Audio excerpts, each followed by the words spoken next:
새해를 시작한 지 11일째인데요. 오늘은 주신 말씀을 가지고서 새해에 갖고 나가야 될 다짐과 마음가짐에 대해서 생각하려고 합니다. 코로나 이후에 세상이 많은 부분 바뀌었지만은 세계의 정세도 많이 바뀌었습니다. 초개인주의가 팽배해진 것처럼 이 나라 간에도 국가 우선주의가 세계의 참 정세를 불안하게 하고 있는 가운데 있습니다. 개인 간에도 나를 먼저 생각하기보다는 상대방을 생각할 수 있어야 되는데 국가 간에도 마찬가지거든요.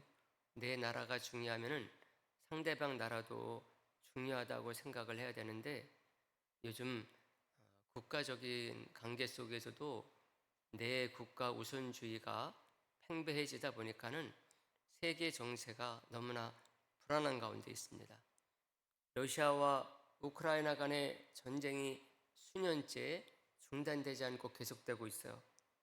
이스라엘과 중동 국가들 간의 마찰도 그칠 줄을 모르고 있습니다. 여기다 더해서 새해 벽두부터 이란 같은 그 중요한 나라가 지금 국가적인 몸살을 심하게 앓고 있는 가운데 있고, 또 베네수엘라에 대한 미국의 정치적인 개입이 도를 넘어섰을 뿐만 아니라 여기에서 그칠 것 같지 않아서 더욱더 불안한 가운데 있습니다. 특히 미국은 세계의 기본 질서인 유엔의 그 영향력을 유명무실하게 만들고 있는 가운데 있습니다. 가뜩이나 어려운 나라들이 살기 힘든 가운데 있는데 더욱더 그런 상황들을 부채질하고 있는 그런 모습이라고 할 수가 있는 것이죠.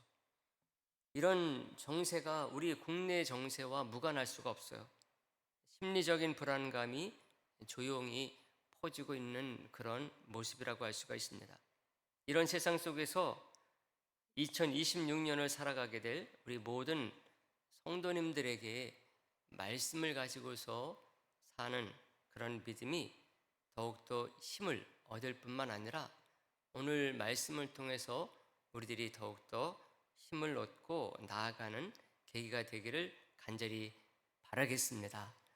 오늘 말씀은 시편 마지막 5장에 걸쳐 나오는 할렐루야 시편의 첫 시입니다. 146편에서 150편 마지막 시편까지 특이하게도요 할렐루야로 시작을 해서 할렐루야로 끝납니다. 여러분들이 가만히 보시면은 아시겠지만은 146, 147, 8, 9, 10 전부 다 할렐루야로 시작을 하고 할렐루야로 끝납니다. 할렐루야가 뭡니까? 하나님을 찬양하고 하나님을 높인다는 것이죠. 하나님을 섬기는 기독교인들에게 있어서 너무나 당연한 모습이죠. 할렐루야로 장식된 시편이 물론 그 앞에서도 나옵니다. 하지만 특별히 시편 기자는 마지막 5개의 장을 할렐루야로 시작하고 끝내도록 편성을 했습니다. 이런 시들을 심사숙고해가지고 시편 기자가 잘 모아놓음으로써 우리의 전 삶이 어떤 삶이 되어야 되는가 하는 것을 보여주고 있는 것이죠. 우리가 잘 아는 것처럼 시편은요 여러 가지 다양한 주제들로 되어 있습니다. 어떤 시는 탄식으로 가득한 시도 있고 어떤 시는 억울함을 호소하는 그런 시로 되어 있습니다. 어떤 시는 전쟁이나 두려움 이런 것들이 시편 속에 담겨져 있는 것이죠. 이런 여러 가지 세상사 속에서도 우리 하나님이 왕이시고 그 하나님을 높일 때에 진정한 삶의 문제가 해결될 수 있음을 잘 보여주는 것이 이 할렐루야 시편이라고 할 수가 있습니다. 이런 시의 구성은 기도할 것도 많고 해결받아야 될 일들도 많이 있는 세상이지만은 그럼에도 불구하고 저와 여러분들이 모든 삶의 방향이 하나님께 영광을 올려드리고 하나님을 높이는 것에 있어야 됨을 잘 보여준다고 할 수가 있습니다. 그래서 그런지 이 시인도 그것을 분명하게 선언을 합니다. 1절 말씀에 보시면은 할렐루야 내 영혼아 여호와를 찬양하라 말을 하고 있어요. 내 입술 내 몸도 아니라 내 영혼아 여호와를 찬양하라 외칩니다. 여기서 영혼은 그 어원상 처음 아담을 흙으로 만드시고 생기를 불어넣으시지 않습니까? 그래서 사람이 되게 하신 생명을 말합니다. 다시 말하면 우리의 존재 전체를 가리키는 단어인 것이죠. 사람이란 보통 그렇지 않습니까? 기분 좋을 때는 찬양을 하고 그렇지 않을 때는 다른 근심에 빠집니다. 그러기 쉽습니다. 매일의 삶이 항상 좋을 수가 없거든요. 세상적으로 말하면 찬양하고 싶지 않을 때가 더 많이 있다는 것입니다. 그렇지만은 그것은 찬양의 의미를 잘 모르는 사람의 모습일 수 있다는 것입니다. 그런 사람은 이 세상에 보이는 것들에 의해서 하나님의 찬양을 하나님을 높이는 것을 결정하는 사람이라고 할 수가 있는 것이죠. 세상적인 기준을 가지고서 하나님을 어떻게 할 것인가 이것을 결정하는 사람이라고 할 수가 있어요. 그러나 이 시인은 그게 아님을 1절 말씀을 통해서도 보여주고 그래서 2절에 고백이 나옵니다. 2절 말씀 우리가 이 말씀 봤지만 다시 한번 보도록 할까요? 2절 말씀입니다. 다 같이요. 시작. 나의 생전에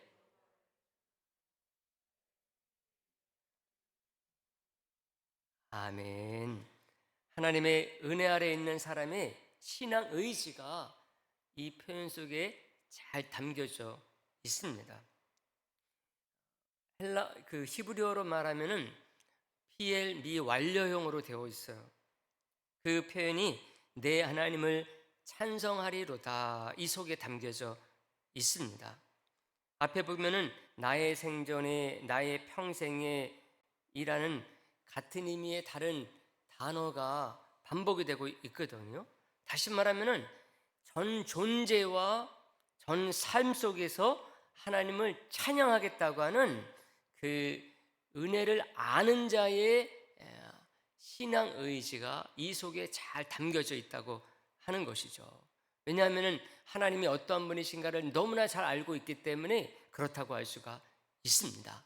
어떤 무슨 일이 있다 할지라도 나는 하나님을 찬양하고 하나님을 높이는 삶을 살겠다고 하는 그런 마음이 이 표현 속에 담겨져 있는 것입니다.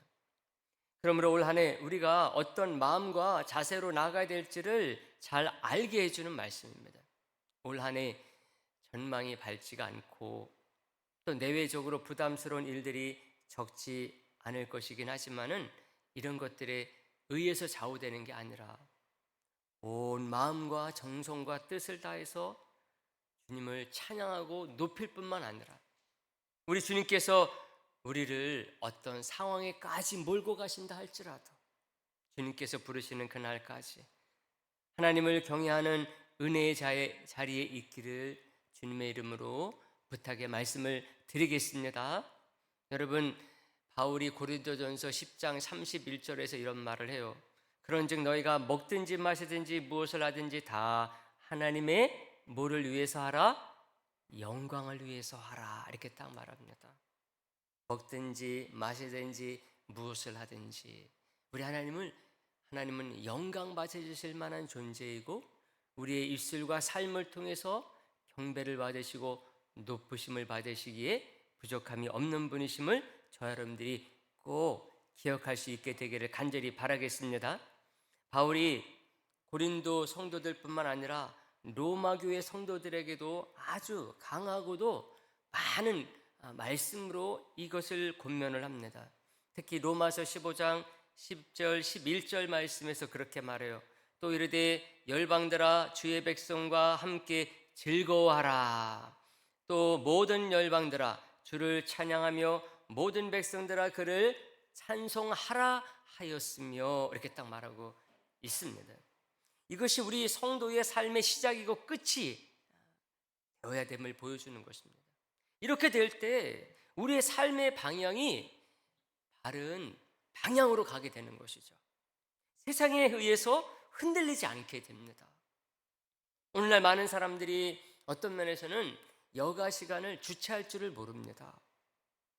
그래서 온갖 범죄나 헛된 망상들이 사회를 떠돌아다니고 있는 모습이라고 할 수가 있어요. 근데 우리 믿는 사람들은 그럴 새가 없는 사람들의 삶일 수밖에 없어요. 왜? 하나님께 모든 무게중심이 있는 사람들이 저와 여러분들 아닙니까?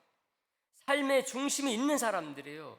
찬양과 경배의 중심이 분명하기 때문에 그렇습니다. 2026년 그런 해로 만들기로 하고 성령의 도우심을 구한다고 한다면은 올 한 해에 저와 여러분들이 뜻이 깊을 뿐만 아니라 의미 있는 한 해가 될 줄로 믿습니다. 저와 여러분들이 올 한 해 마음을 딱 굳게 먹고 시작을 했으면 좋겠습니다. 우리가 올 한 해 무슨 일이 있어도 하나님만을 바라보고 하나님만을 찬양하고 하나님을 높이는 해가 되기를 마음속에 딱 새기고 나아가는 분들 되게 되면은 우리 하나님께서 그런 삶으로 또한 인도하시고 역사하실 줄로 믿습니다. 여러분 올 한 해를 시작하시면서 또 한 가지 분명히 해야 될 것은 하나님께 모든 신뢰와 소망을 두자는 것입니다. 5절 말씀에 보시면 그것을 또 말씀하고 있거든요. 5절 말씀도 다 같이 보도록 할까요? 다 같이요. 시작. 야곱의 하나님을 자기의 도움으로 삼으며 여호와 아멘. 야곱의 하나님을 자기의 도움으로 삼아야 된다 이렇게 말합니다. 왜 야곱의 하나님입니까, 여러분? 여러 가지 많은 그 이유와 동기가 있을 것인데 야곱의 하나님을 자기의 도움으로 삼으라 딱 말하고 있습니다. 우리의 소망으로 야곱의 하나님을 두라는 것이죠. 이것은 하나님의 영원한 언약을 붙잡으라는 말입니다.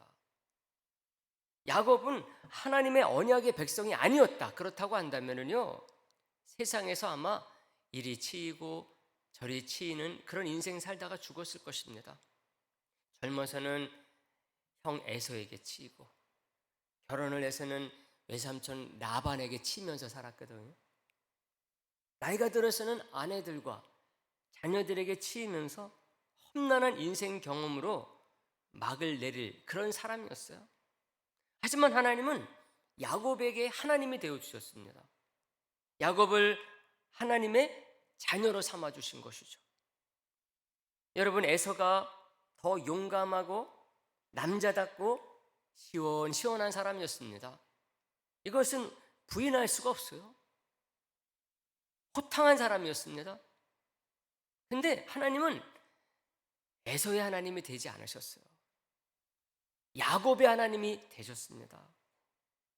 그래서 하나님의 언약이 얼마나 은혜롭고 감사한 것인지를 우리들로 하여금 알게 합니다. 그러므로 세상 그 누구를 의지할 필요가 있느냐 하는 것이죠. 근데 살다 보면 그렇지 않습니다.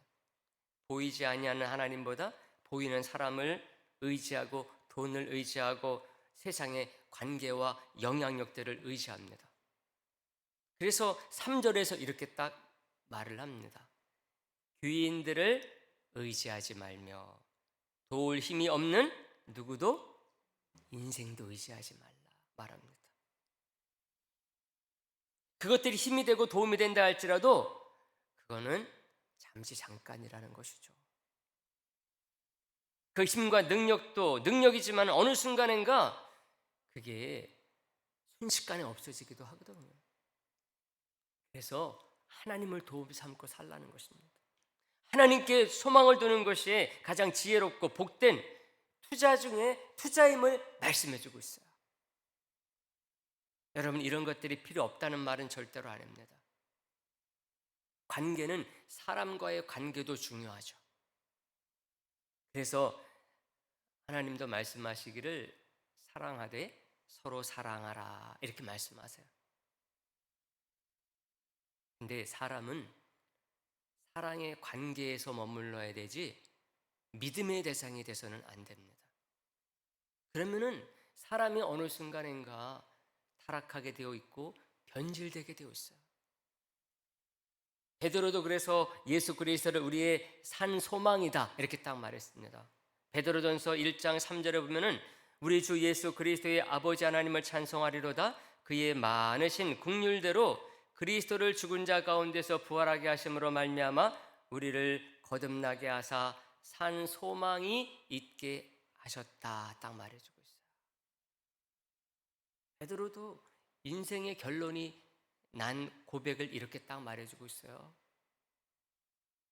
그러므로 우리 성도만큼은 2026년 올 한 해를 바라보면서 우리를 실망시키지 아니하시고 실족해 하지 아니하시는 우리 하나님께, 언약의 하나님께 모든 소망을 두고 나아가는 분들이 되기를 간절히 바라겠습니다.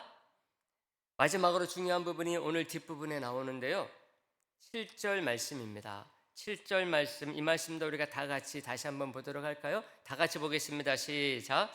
억눌린 사람들을 위해 정의로 심판하시며 줄인 자들에게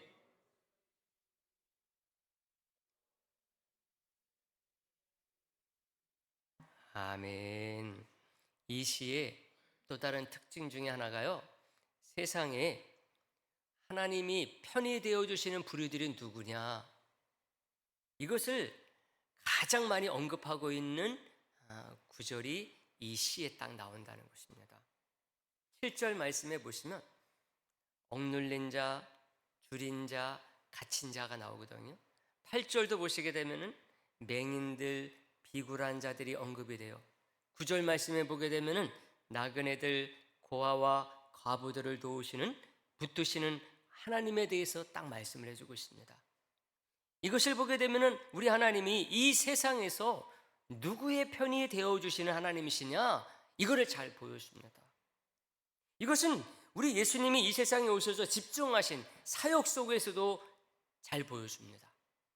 누가복음 4장 18절 19절에 보게 되면은 누가가 우리 예수님께서 이 세상에 오셔가지고 어디에 어떤 부류에게 그 사역에 초점을 맞추셨느냐, 이것을 구약 성경을 인용해서 말씀해 주고 있거든요.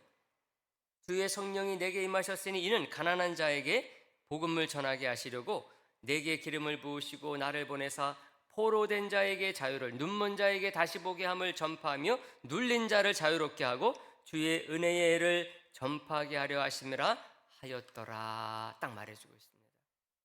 예수님의 복음이 가난한 자, 포로된 자, 눈먼 자, 눌린 자, 이들을 자유케 하는 은혜의 복음임을 딱 증거를 해주고 있습니다.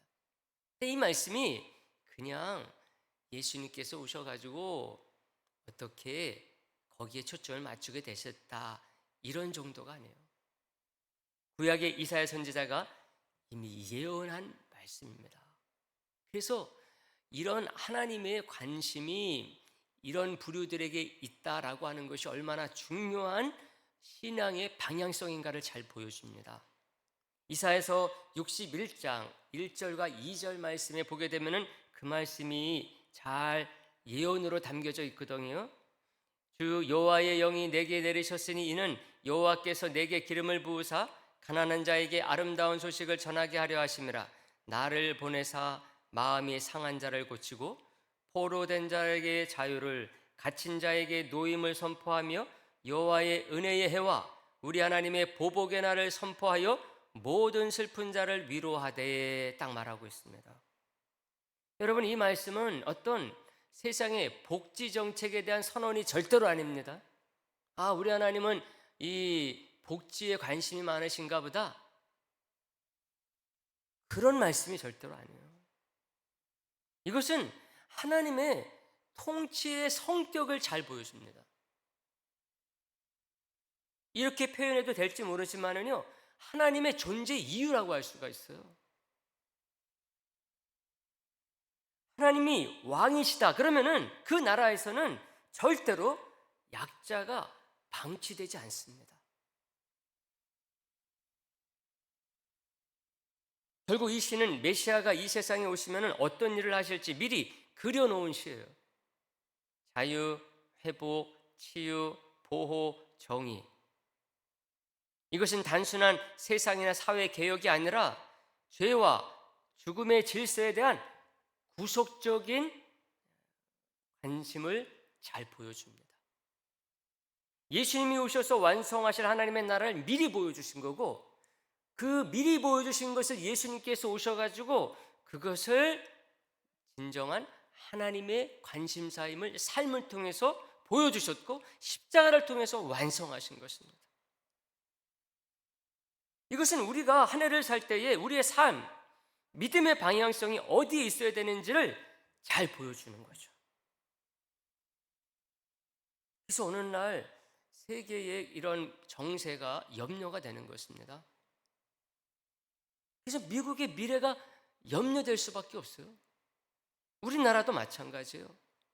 우리나라가 잘 먹고 잘 사는 단계가 자꾸만 높아지다 보니까요, 이런 관심이 자꾸만 외면되고 있어요. 두려운 일이라고 할 수가 있습니다. 많은 사람들이 잘 먹고 잘 살고 행복하고 즐기는 것에 관심이 있다 보니까요, 이런 데 관심을 갖지 아니하고 우리나라 외에 이 세계의 그러한 데에 관심을 갖기보다는 어떻게 하면 더 잘 살고 더 많은 것을 누릴 수 있을 것인가, 이런 것들을 후손들에게 지속해서 줄 것인가, 여기에만 관심을 가지고 있는 그런 모습으로 나아가고 있다고 하는 것입니다. 이것은 우리가 잘못하고 있다 하는 것 속에서 참된 말씀의 중심을 찾는 것이 중요한데, 그렇지 않는 모습을 보게 될 때에 우리나라도 염려될 수밖에 없다는 것입니다. 하나님께서 그러한 사람, 그러한 나라, 그런 민족, 하나님께서 지속적으로 함께 하시고 도우시지 않기 때문에 그렇습니다. 이 세상에 많은 사람들이 죄와 타락의 결과로 파괴된 인간성으로 인해서 불쌍하게 살아나가는 사람들이 얼마나 많은지 모릅니다. 세계에도 우리의 주위에도 마찬가지예요. 겉으로 잘 산다고 이런 사람들이 또 없는 것도 아닙니다. 겉으로 행복해 보인다고 해서 다 행복한 거 절대로 아니에요. 그래서 우리들이 항상 이런 데 관심을 갖는 신앙인이 되어야 된다고 하는 것이죠. 이뿐 아니라 세상의 제도, 법 이런 것들의 모순과 불합리성으로 말미암아 너무나 많은 사람들이 고통을 안고 살고 있어요. 제도가 발전하게 되면은 더욱더 그렇습니다. 마치 여러분 나라가 잘 살아서 빌딩이 높아져 보세요. 그러면 거기에 뭐도 많아집니까? 양지보다 그늘도 많아지는 것입니다. 그런 것과 같은 원리라고 할 수가 있어요. 2026년 우리도 기도 제목이 많이 있습니다. 개인적이고 교회적인 기도 제목도 많이 있죠. 크고 작은 과제들이 많이 있습니다. 그런 가운데서도 우리가 1년 365일 이를 위해서 항상 기도하고, 기도할 때 내 기도 제목, 우리 교회의 기도 제목만 기도하는 것이 아니라 우리들이 그런 속에서도 우리 하나님께서 최고의 관심사로 가지고 있는 이 문제, 우리 주님께서 이 세상에서 딱 오셨을 때에 최고의 관심사로서 거기에 사역을 집중하셨던 것처럼 우리들이 항상 여기에 대한 관심을 잊지 아니하고 작은 노력이라도 기울이면서 산다. 그렇다고 한다면은 그보다 더 바람직한 믿음의 삶은 없을 것이다. 이것을 딱 믿고 나아가는 분들이 되시기를 주님의 이름으로 부탁의 말씀을 드리겠습니다. 사랑하는 성도 여러분, 말씀 정리하는데요, 오늘 우리는 간단하지만은 시편 146편 말씀을 가지고서 2026년 한 해 어떤 마음과 다짐으로 살아야 될지를 생각을 했습니다. 우리 하나님만을 찬양하는, 아주 마음을 딱 결단을 하십시오. 결단을 해요. 올해 어떤 어려운 일과 고민되는 일이 있다 할지라도 내가 정말 하나님만을 찬양하는 입술과 삶으로 나아가겠습니다. 하나님께 모든 소망을 두겠습니다. 우리 하나님께서 작은 자들에게 관심을 항상 많이 가지셨고, 그래서 우리 주님께서 이 세상에 오셔가지고 삶으로 보여주셨는데, 저도 그렇게 하겠습니다.